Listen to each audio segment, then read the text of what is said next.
Hi everyone, today I'm back with another Warriors AU video, and this time it's actually going to be involving with one of my favorite characters, Oakheart, and one of my least favorite characters, Oakstar. Now in terms of Oakheart being one of my favorite characters, I want to say that the reasoning for this is probably because of one character trait that he has, and I know that it doesn't sound like a very strong point at first, but it actually makes up a lot of his personality. It's the kind of kindness and compassion that he has, that he pretty much puts out there for all the cats that he really cares about, and it's something that we very rarely do we ever get to see in the series, to the extent that he takes it to. And for anyone who needs an example of this, just take a look at the sort of brotherly relationship he had with Crowfeather. Crowfeather had been through a lot, through both good and bad things, yet Oakheart never saw any jealousy or any hatred towards his brother of any manner. Instead, he tried to support him in the best way possible through all the ups and downs, and that's something that you don't get to see a lot within the series. Okay, another thing to keep in mind about his kindness was the relationship he had with Bramblestar. It's personally one of my favorites. I feel like their personalities go along really well, because even though Bramblestar tends to be really serious and Oakheart, he does have his serious moments, but he's a little more lighthearted when it comes to this kind of stuff. Even then, they still have a great compassion for those that they care about, which makes them go along together really well. And you could see this sort of when they were alive before they had Misty Star, Stonefur, and Mosquet. And while they don't really show a lot of that, in my opinion, that's how I saw their relationship.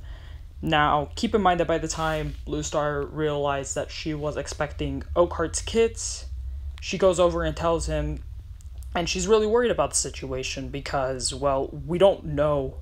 First off, nobody really knew at the time how Oakheart was actually going to react to this.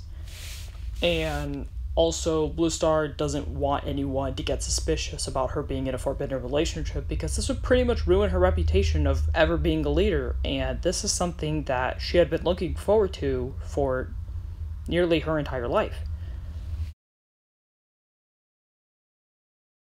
Yet when Oakheart finally receives the news about this, he doesn't react in anger, he doesn't abandon Bramblestar, which is something that a lot of Toms tend to not... That's something that Toms tend to usually do. Whether or not it's a forbidden relationship, most of them will not take on any responsibility when it comes to kids.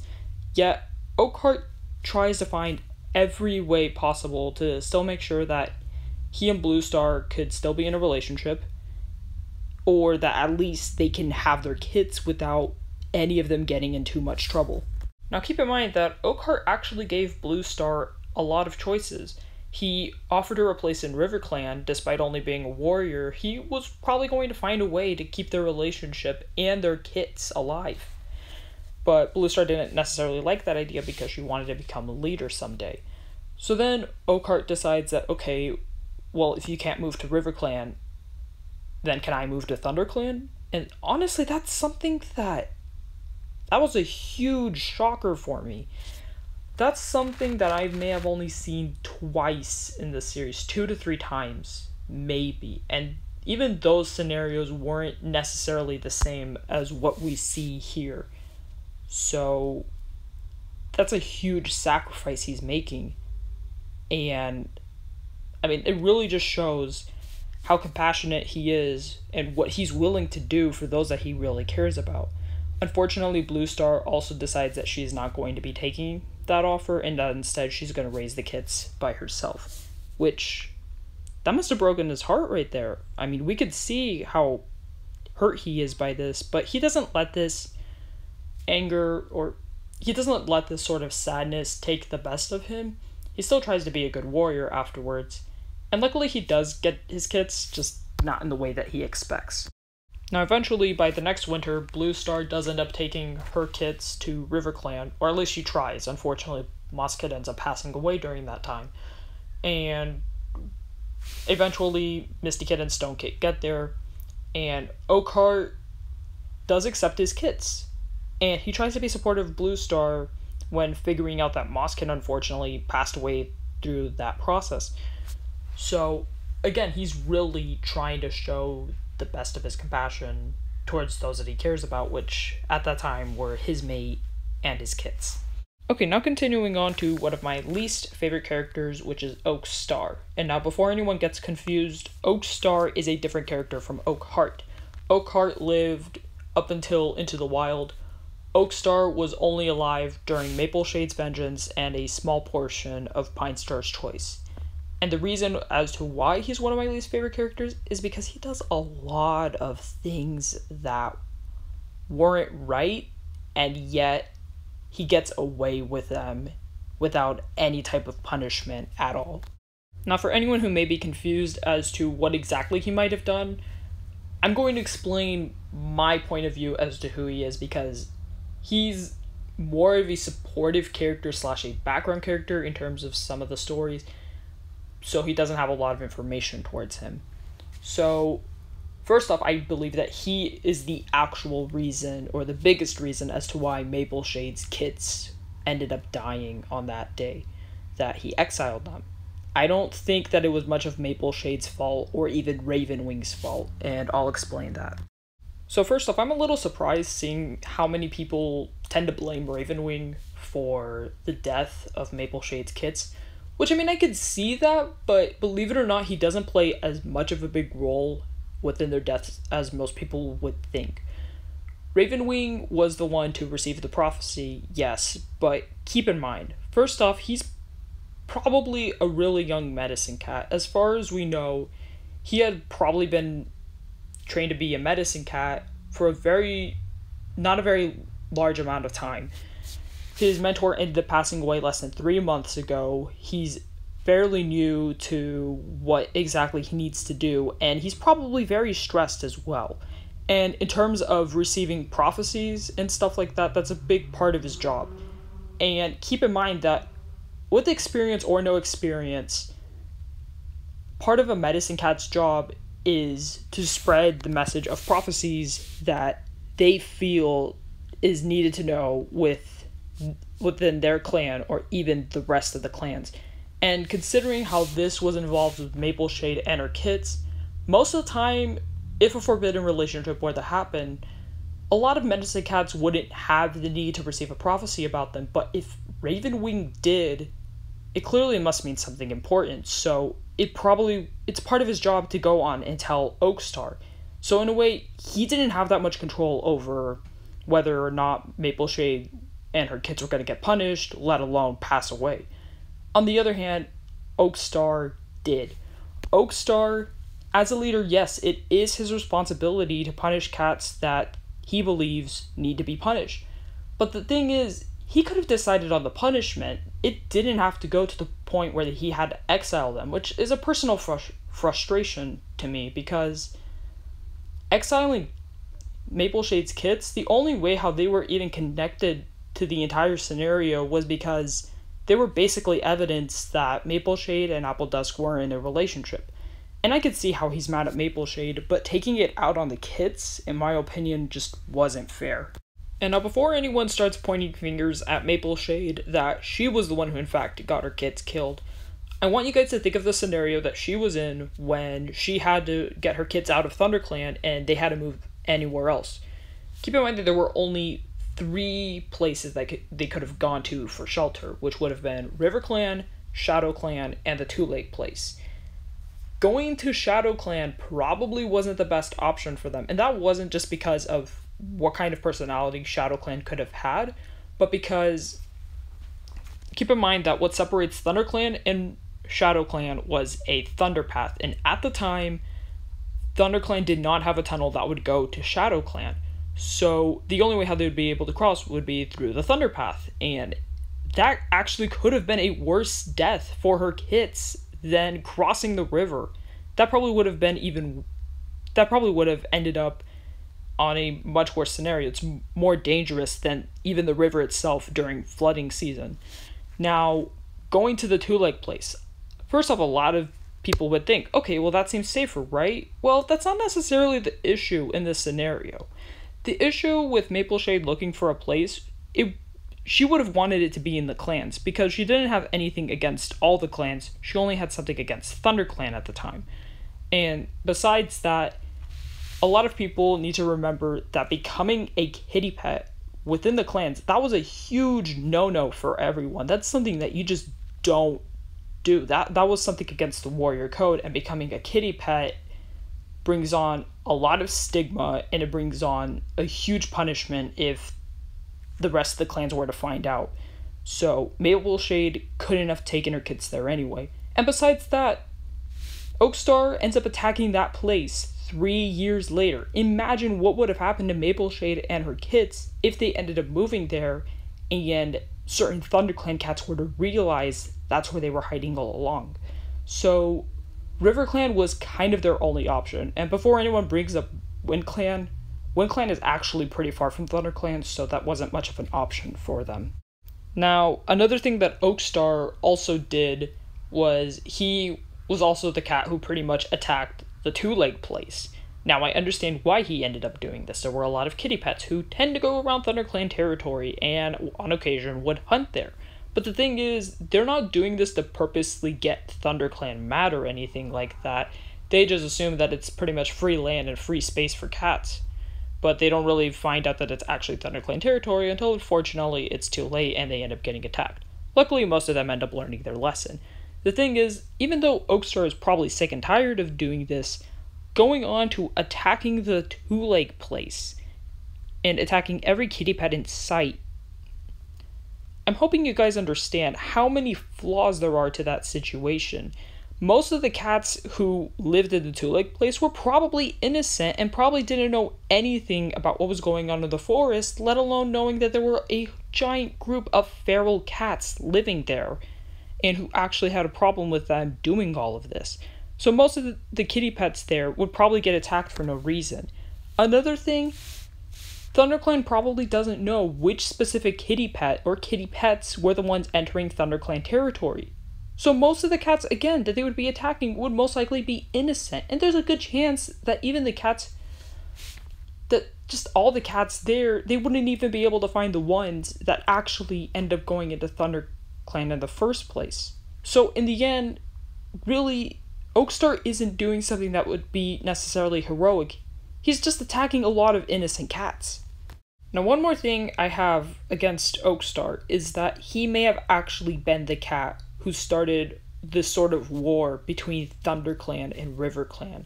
And for those who may be somewhat confused by this, I'm not referring to them fighting over Sunning Rocks. I'm just referring to the hatred that they have against each other and with them constantly attacking each other, even if it isn't for Sunning Rocks.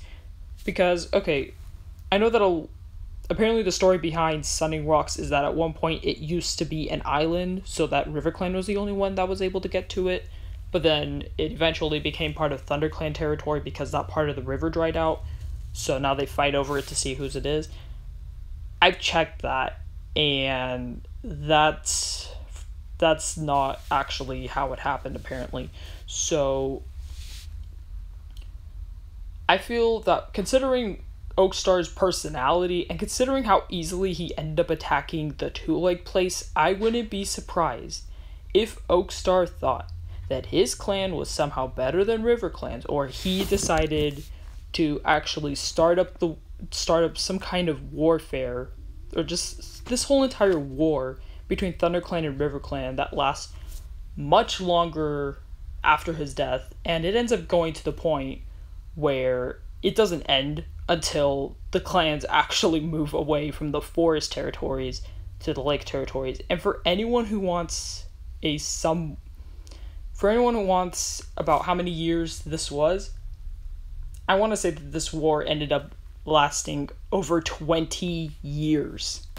And by 20 years, I'm not referring to 20 cat years, I'm referring to 20 human years, which is basically the equivalent to about maybe somewhere between 2 to 5 cat generations.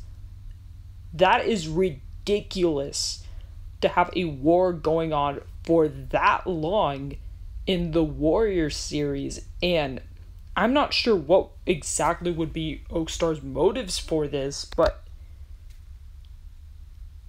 if he were the guy to start all of this up, that is ridiculous. That's not something that's acceptable towards me. And to be accepted into StarClan afterwards despite everything that he did, no, there's something that must have happened. That's pretty much what influenced me to do this kind of video, or to really analyze this situation, because I can't imagine how Oakstar could have done all these things, and possibly the last scenario, I can't guarantee that it happened. I can't see how he did all of those things and still got into StarClan without any kind of punishment. And that's where this AU comes in. So in this AU, pretty much everything that happened when Oakstar was alive, that ended up happening. But by the time he gets to StarClan, it's a very similar situation to Ashford, in which StarClan barely has enough votes that would rather have him in StarClan than having him in the Dark Forest. As to why, I don't know.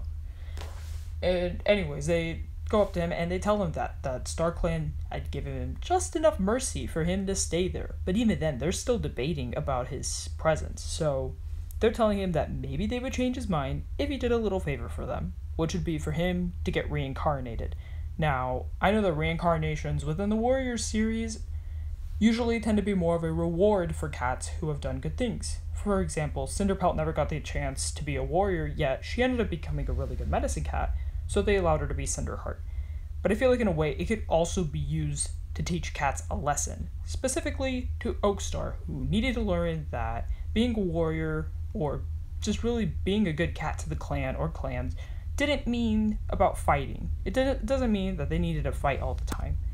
And when he first enters, Oakstar doesn't see the point. He believes that all the stuff that he did was for good reasons, and he believes that it was for the better of the clan, or for ThunderClan at least. And he doesn't understand that he hurt more cats than other cats benefited from the situation.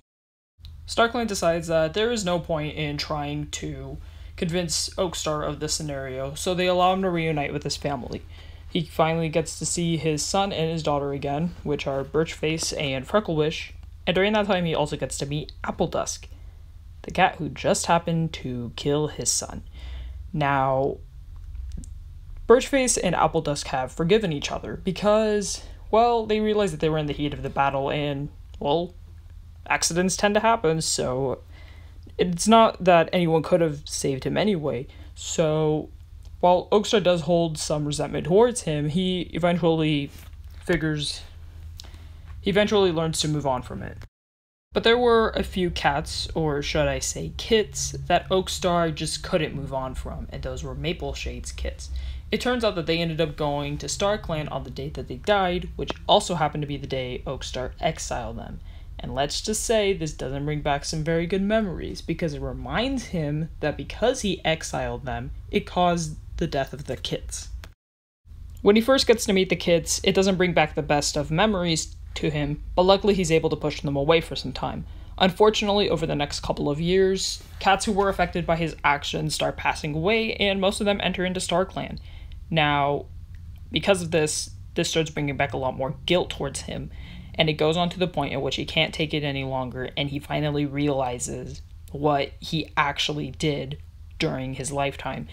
And he decides that he really needs StarClan to forgive him. He didn't do good things, and he needs to find a way to repay everyone. So he decides that he's going to take up StarClan's offer and become a reincarnation. Luckily, they were able to do that, and they decide that he's going to become a RiverClan warrior named Oakheart.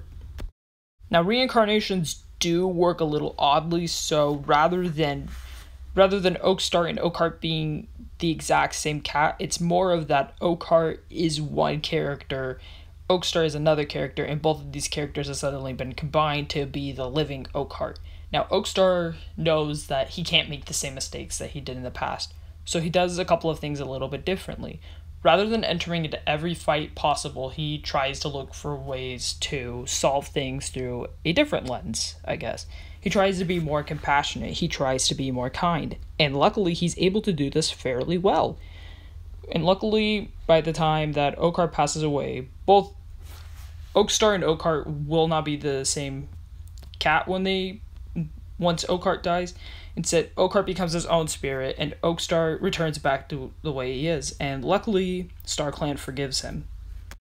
So I don't really think I have anything else to add on to this AU. I hope you guys really like it.